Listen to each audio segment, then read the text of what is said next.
حیدرآباد کے محکمہ موسمیات نے خبردار کیا ہے کہ تلنگانہ میں درجہ حرارت جمعے سے مزید بڑھنے کا امکان ہے۔ کئی اضلاع میں زیادہ سے زیادہ درجہ حرارت 41 سے 32 ڈگری سیلسیس تک پہنچ گیا ہے۔ خاص طور پر بھدرگری، کوتاگرم، آصف آباد، نرمل، جگتیال، منچریال، بھوپلی، پیداپلی، کریم نگر، کھمم، سوریا پیٹ، محبوب آباد، ہنمکنڈا، ورگل اور جنگاؤں اور یدگیری بھونگیر میں درجہ حرارت 40 سے 72 ڈگری سیلسیس کے درمیان رہنے کا امکان ہے۔ ڈیجیٹل ادائیگی کی نظام یو پی آئی میں تکنیکی خرابی کے باعث ملک بھر میں خدمات متاثر ہوئے ہیں۔ صارفین نے بتایا کہ انہیں ادائیگی اور فنڈ ٹرانسفر میں رکاوٹوں کا سامنا کرنا پڑ رہا ہے۔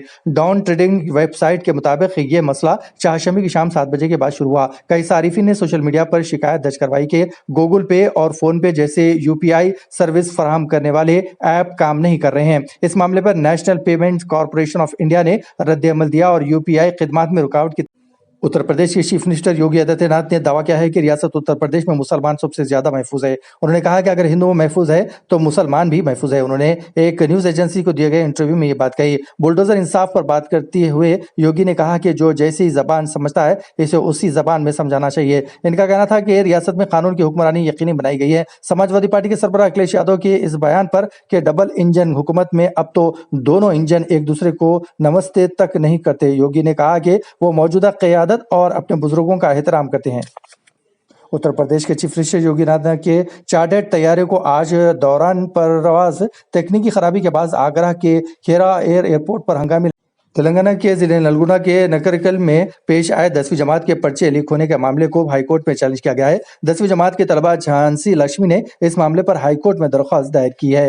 درخواست گزار جھانسی لکشمی نے شکایت کی ہے کہ پرچہ افشاں کے واقعے میں اسے ذمہ دار ریاستی وزیر سول سپلائز و محکمہ آبپاشی این اتم کمار ریڈی نے کہا ہے کہ 30 مارچ سے راشن کارڈ پر فی کس 6 کلو باریک چاول سربراہ کیا جائیں گے۔ ملک بھر میں تلنگانہ پہلی بار ریاست ہوگی جو راشن کارڈ پر باریک چاول مفت فراہم کیا جائے گا۔ اتم کمار ریڈی آج اسمبلی میں مطالبات زیر پر بحث کے دوران بی جے پی رکن ہری بابو کا جواب دے رہے تھے۔ انہوں نے کہا کہ راشن کارڈ پر باریک چاول کے ساتھ دیگر غذائی اشیاء بھی فراہم کرنے کی تجویز ہے۔ اس اسکیم سے تلنگانہ کے 55% عوام کو فائدہ پہنچے گا۔ جہاں تک نئے راشن کارڈ کی اجرائی کا سوال ہے، اپریل کے پہلے ہفتے سے نئے راشن کارڈ کی اجرائی عمل میں آئے گی۔ نئے راشن کارڈ کی اجرائی کے علاوہ راشن کارڈ میں ناموں کی اندراج و ناموں کو حذف کرنے کا عمل بھی شروع کر دیا جائے گا۔ میڈیا گڈی بیاریج کے تعمیر میں بے قاعدگیوں سے متعلق سوال کا جواب دیتے ہوئے اتم کمار ریڈی نے بتایا کہ وجیلنس کا تحقیقات موصول ہوتے ہوئے خاطیوں کے خلاف کارروائی کی جائے گی۔